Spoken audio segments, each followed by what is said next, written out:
Nah, Kanjeng Sunan Ampel ini kemudian dinikahkan dengan keluarga daripada keturunan dari Lembu Suro, masuk dari keluarga inti juga dari kerajaan Majapahit. Sultan Murad ini punya anak namanya yang terkenal itu namanya Sultan Muhammad Al-Fatih. Sultan Muhammad Al-Fatih ini atau Muhammad II ini yang menaklukkan Konstantinopel.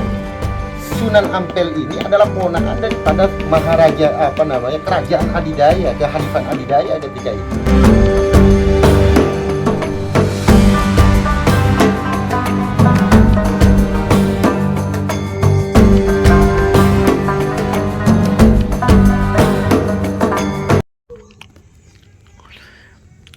Apakah ada kaitan nasab antara Wali Songo dengan raja-raja di Nusantara?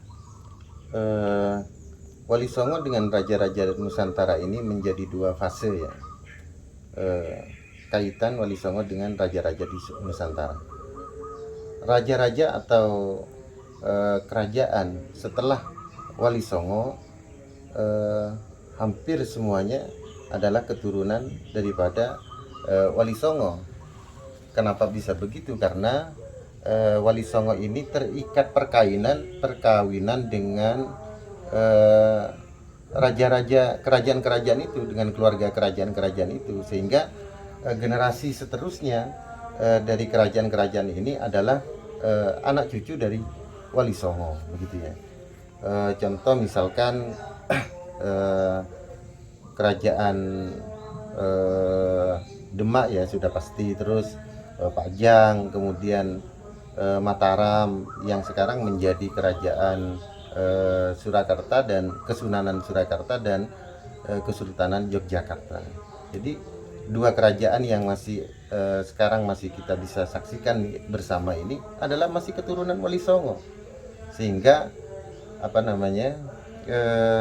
keterkaitan antara keturunan Wali Songo yang menjadi ulama misalkan dan menjadi umara ada keterkaitan begitu ya. Sehingga kalau misalkan ada sebagian yang mengatakan keturunan Wali Songo tidak ada, itu adalah hal yang sangat-sangat di luar nalar. Kenapa? Karena Wali Songo ini bukan hanya di kalangan kiai, tetapi di kerajaan-kerajaan yang ada gitu ya.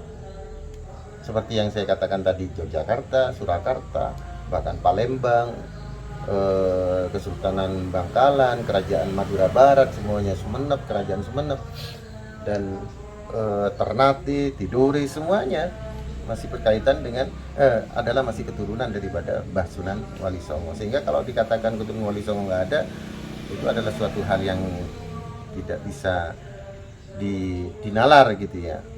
Walaupun di kerajaan-kerajaan ini adalah kebanyakan adalah keturunan dari pihak perempuan, tetapi di keluarga Wali Songo tidak ada pembedaan antara laki-laki dan perempuan, semuanya sama-sama dicatat.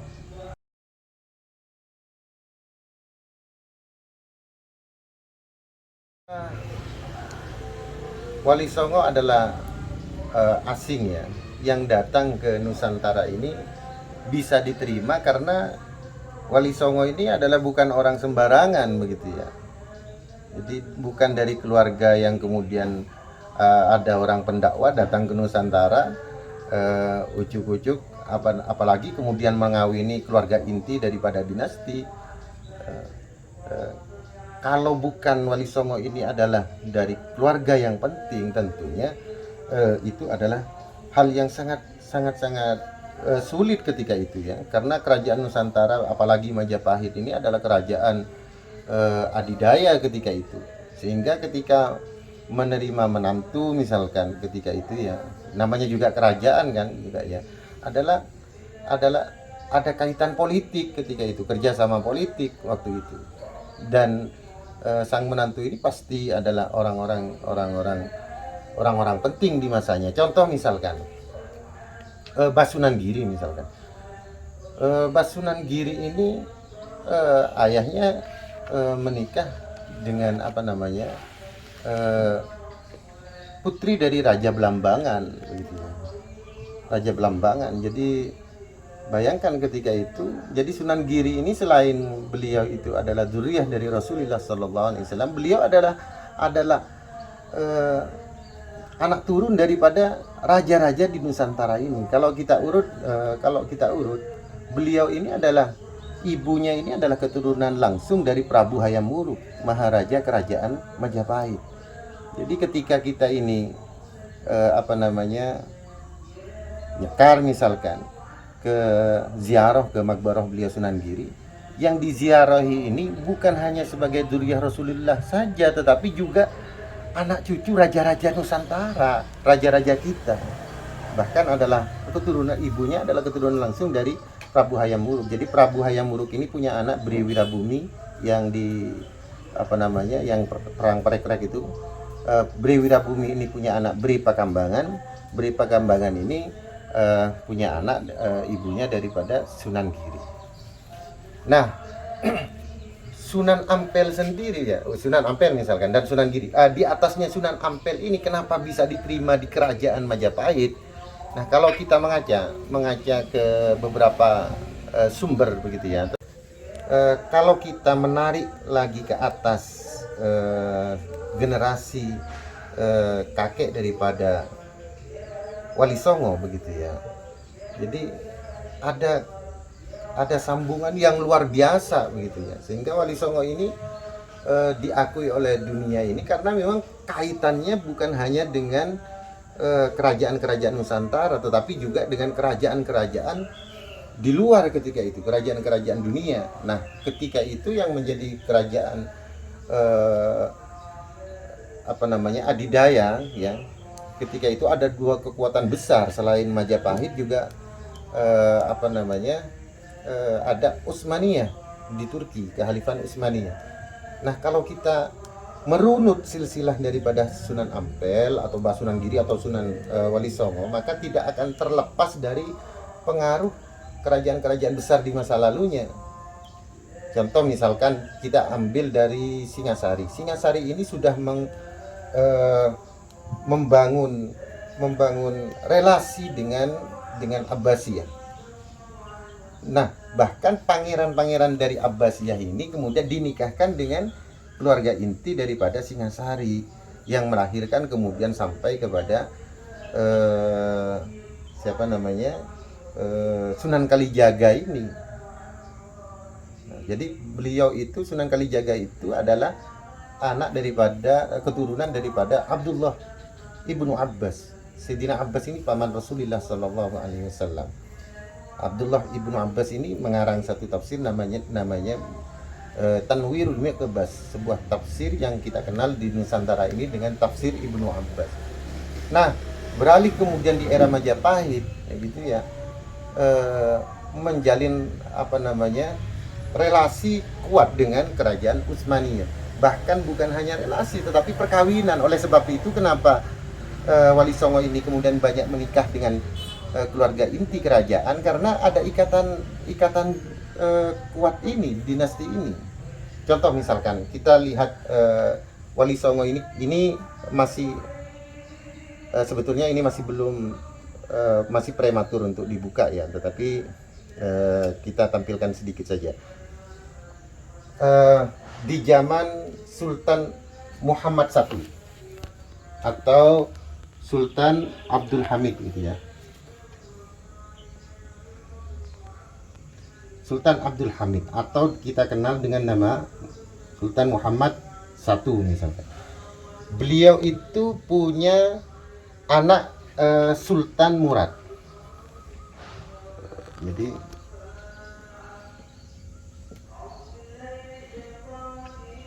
Sultan Murad juga Sultanah Fatimah. Siapa Sultanah Fatimah? Sultanah Fatimah ini adalah istri daripada Syekh Jumadil Kubro.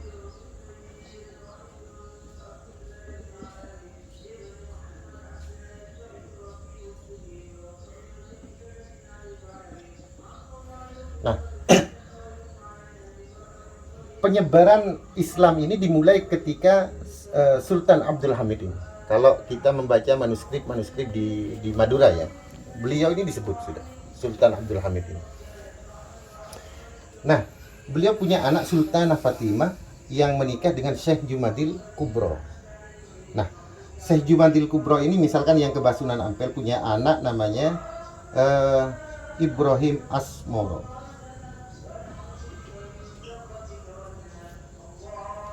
Ibrahim Asmoro ini menjalin relasi juga dengan kerajaan Campa. Jadi beliau ini ke Campa menikah dengan putri Raja Campa. Sedangkan anak-anaknya yang lain begitu ya, anak daripada Syekh Jumadil Kubro ini banyak sebetulnya. Nah, Ibrahim Asmoro ini adalah keponakan daripada Sultan Murad gitu. Atau beliau itu adalah cucu daripada Sultan Abdul Hamid.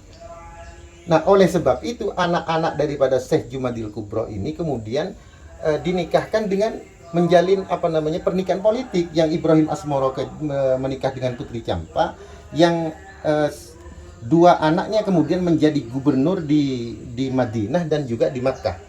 Yang di Madinah itu namanya Ahmad Al-Kubro.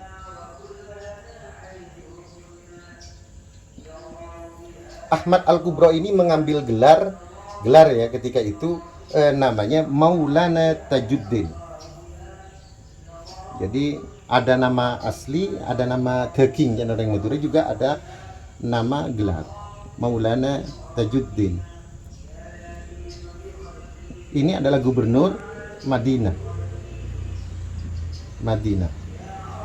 Ini fasal daripada Kesultanan Turki Osmani. Kemudian adiknya namanya Muhammad Al-Kubro.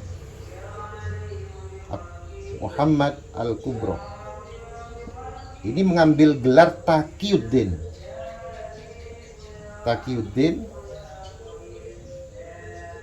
atau Maulana Taqiyuddin. Ini menjadi gubernur di mana ini? Madinah. Ini Masya Allah, saya keliru tadi ya. Di Mekah ini, di Mekah. Jadi anak daripada Syekh Jumadil Kubro, Ibrahim Asmoro, menikah dengan putri Campa. Yang keduanya diberikan jabatan, Ahmad Al-Kubro ini menjabat di Mekah, di Madinah, sedangkan Muhammad Al-Kubro menjabat gubernur di Makkah, begitu ya. Nah, Ibrahim Asmoro ini kemudian punya anak Kanjeng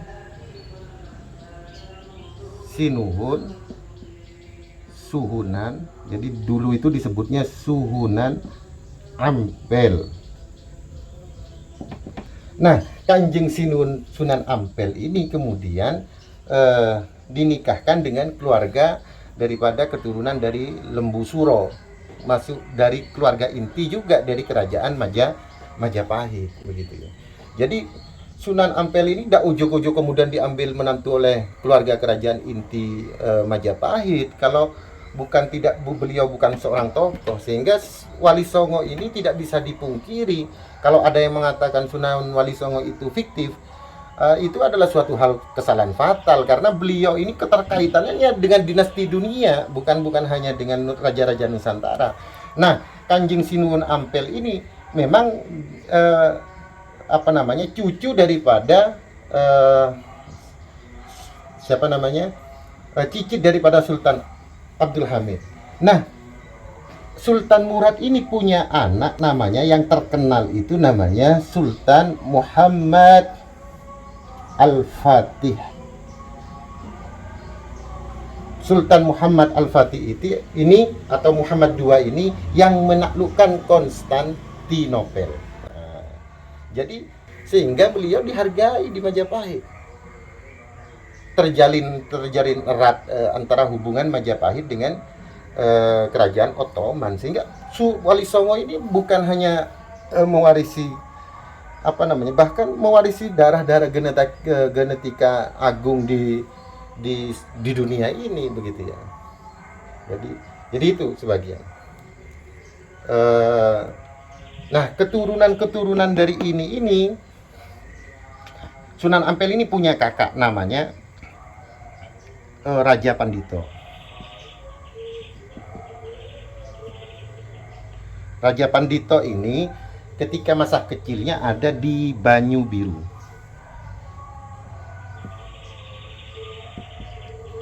Atau sekarang ini sudah berubah namanya, orang Madura menyebutnya Tebiru di daerah utara.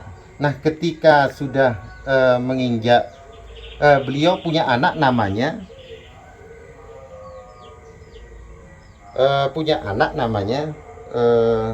ini kan saudara ya. Ini punya anak namanya Syekh Suluki atau Syekh Saluki. Ini ada di daerah Nganjuk. Nah, beliaulah pencatat silsilah pertama keturunan daripada Wali Songo. Nah, Syekh Suluki ini dinikahkan dengan anak daripada Mbah Sunan Ampel, artinya menikah sepupuan. Nah, siapa Syekh Suluki ini? Syekh Suluki ini adalah anak dari kakak Sunan Ampel, yang beliau ini sangat kaya raya sehingga kebutuhan pondok pesantren Sunan Ampel itu yang membackup Syekh Suluki. Nah, kalau kita bertanya sekarang di mana posisi pesantren Sunan Ampel? Pesantren Sunan Ampel itu kalau kita tahu di Pasar Pabean ya, Pasar Pabean Sayangan. Nah, pasar itulah letak daripada pesantren Sunan Ampel. Lah, kenapa kok bisa jadi pasar? Itu di zaman penjajah Belanda. Maksudnya Belanda itu ya setengah ingin menghancurkan pesantren itu ya, begitu. Itu di tanah itu dipaksa ditukar guling begitu ya. Dengan tanah di daerah, kalau nggak salah di Jalan Keramat Gantung ini tukarannya. Entah, saya agak lupa ini. Nah, di lokasi yang sekarang menjadi Pasar Pabean itulah pondok pesantren Mbah Sunan Ampel. Nah, itu ditukar guling oleh Belanda, dipaksa gitu ya, direlokasi kalau sekarang itu. Apa namanya? Dijadikan pusat kantor bea cukai kalau sekarang, atau bea apa, enggak ngerti saya. Dan dijadikan juga sebagai pasar. Jadi pasar itu adalah di zaman Belanda menggusur pesantren Mbah Sunan Ampel. Tetapi Belanda itu tetap memberikan ganti rugi walaupun dengan cara paksa itu kepada keturunan daripada Mbah Sunan Ampel begitu. Nah, oleh sebab itu, nah dari Syekh Suluki ini kemudian pencatatan silsilah terus ke bawah ini masih ada begitu ya. Tetapi memang ketika Belanda ini gencar-gencarnya begitu ya, meneliti sejarah bangsa ini, kemudian melakukan perampasan dan juga mencari manuskrip sejarah-sejarah Nusantara ini. Coba kita lihat negara Kertagama misalkan, itu kan ada di luar itu, dirampas ketika perang di Bali, perang Puputan Bali. Naskah yang menceritakan tentang kerajaan Majapahit diambil gitu ya. Bukan hanya itu, tetapi semua, mulai dari naskah-naskah di zaman kerajaan Majapahit sampai juga naskah-naskah tentang keturunan Basunan Wali Songo ini, kitab-kitabnya semuanya lenyap, sehingga kita tidak menemukan karya Sunan Wali Songo karena memang yang disebarkan itu sudah dirampas gitu ya. Kecuali yang tersisa di keluarga-keluarga yang tetap melestarikan pencatatan silsilah dan kitab-kitab dari Mbah Sunan Ampel, salinan-salinannya begitu ya. Nah, kenapa bisa selamat begitu ya? Masih selamat begitu ya. Nah, ceritanya itu unik. Rata-rata manuskrip itu pasti disembunyikan gitu ya. Disembunyikan itu biasanya di sumur. Jadi sumur, di kedalaman sumur itu di tengahnya digali nih, dilubangi. Disitulah peti-peti kitab ditaruh. Nah, kenapa ditaruh? Selain manuskripnya juga ditaruh, tetapi juga keturunannya yang memegang ini harus mastur gitu ya. Kenapa? Kalau sudah ketahuan bahwa ada manuskrip di keluarga ini, akan dikejar. Sehingga kita banyak melihat hari ini yang megang manuskrip ini bukan kiai besar kadang, bahkan kadang petani di desa-desa itu yang masih keturunan Wali Songo, yang nggak punya pesantren, yang tiap harinya ngarit, tetapi keluarganya pegang manuskrip. Karena kenapa? Karena ketika itu harus mastur. Ketika sudah menjamur perampasan naskah-naskah sejarah-sejarah bangsa. Sehingga kita ini beruntunglah kita ini lama tidak terbuka begitu ya. Ya karena kejadian yang akhir-akhir ini agak viral itu akhirnya mulai terbuka begitu. Jadi kalau kita cari di sejarah luar seakan-akan bangsa ini terputus sejarahnya karena memang tidak tersebar gitu. Berarti sebelumnya kitab-kitab itu tidak ada dari keturunan Sunan Ampel yang berani membuka kitab silsilah atau kitab-kitab Sunan Ampel. Nah ini uniknya ini kitab-kitab itu sama orang-orang tua itu diberikan seperti mitos gitu ya, agar anak cucunya ini tidak membukanya sampai waktu mungkin yang ditentukan Allah untuk terbuka misalnya. Jadi tidak boleh dibuka, seakan-akan kitab itu adalah kitab-kitab keramat. Jadi apalagi orang Madura ini, jangankan buka, pegang aja takut. Nah itu memang sengaja gitu. Kalau belum waktunya memang tidak akan terbuka gitu ya. Nah sekarang sudah mulai terbuka, yang mudah-mudahan ya membawa manfaat, dan dengan begitu kita bisa nguri-nguri sejarah bahwa begitu besar jasa dari Mbah Sunan Wali Songo. Dan perlu kita ingat bahwa siapa Mbah Sunan Wali Songo, beliau bukan hanya keturunan Rasulullah SAW, darah agung itu, tetapi beliau adalah asli daripada raja-raja Nusantara ini. Jadi kalau kita tidak bisa melihat kebesaran Hayam Wuruk Kerajaan Majapahit, sudah kita lihat Mbah Sunan Giri, beliau adalah cucu langsung daripada Prabu Hayam Wuruk, ibunya. Mbah Sunan Ampel juga dari keluarga, anak-anaknya Mbah Sunan Ampel adalah keluarga apa namanya? Kalau Mbah Sunan Ampel dari luar ya. Kalau Sunan Giri adalah keturunan Hayam Wuruk memang ibunya.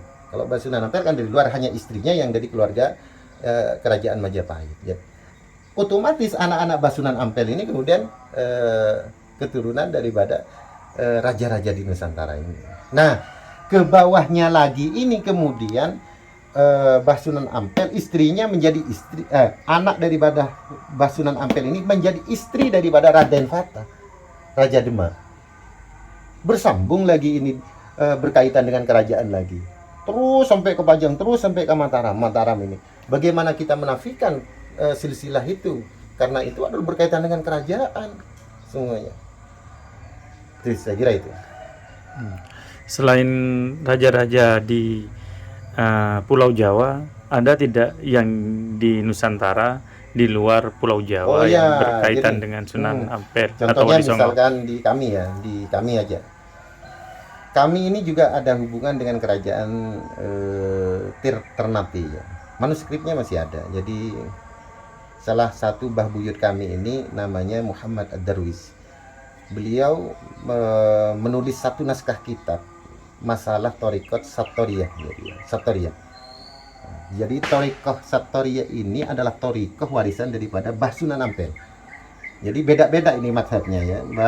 Mbah Sunan Ampel ini madhabnya adalah memegang, lebih condong beliau kepada madhab Hanafi.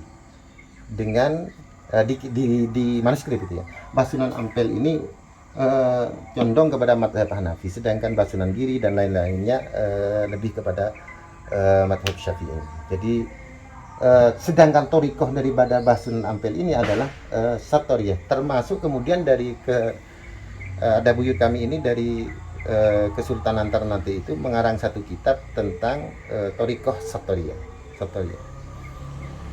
Jadi semuanya ke Palembang, semuanya ini masih di Maluku, semuanya itu ke Aceh, semuanya.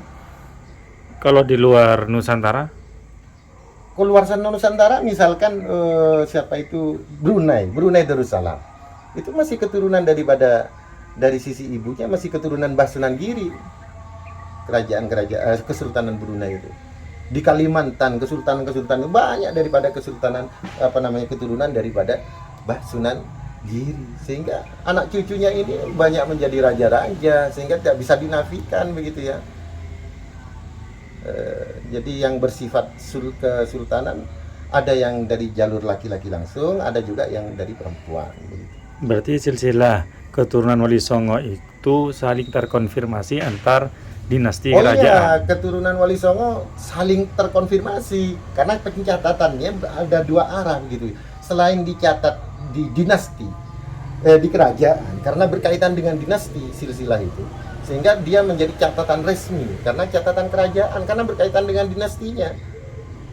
Nah, juga dicatat oleh keluarga-keluarga kalangan ulama.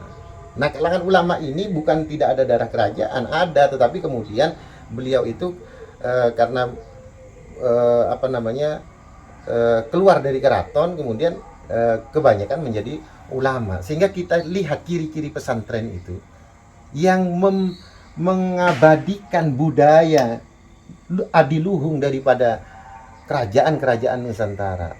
Adat istiadat dari zaman nenek moyang kita itu adalah pesantren. Contoh misalkan ya, dari bagaimana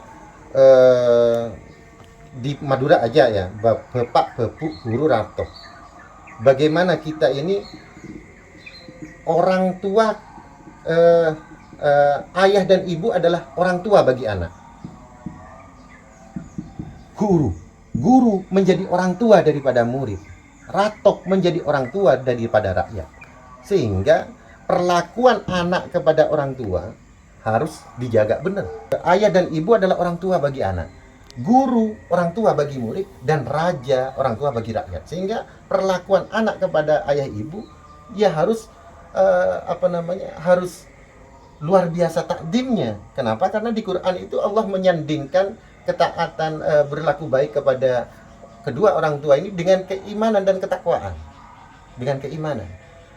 Terus guru kepada murid. Seorang murid harus luar biasa takdimnya kepada guru. Rakyat kepada rajanya. Nggak boleh kita ini apalagi kemudian menghina raja, kemudian nggak bisa. Bahkan Nabi Musa kepada Fir'aun disuruh menyampaikan dengan sesuatu kalimat yang halus begitu ya. Nah, itu prinsip-prinsip itu hidup di dunia pesantren. Bahkan bukan hanya adat istiadat begitu, tetapi juga kebudayaan yang lainnya, termasuk misalkan pelestarian bahasa-bahasa Kromo Inggil masih dibuat dibacakan di dalam kitab-kitab itu. Sehingga walaupun pesantren Madura karena kerajaan ini adalah di Majapahit pusatnya, tetap memakai bahasa Jawa. Saya kira itu.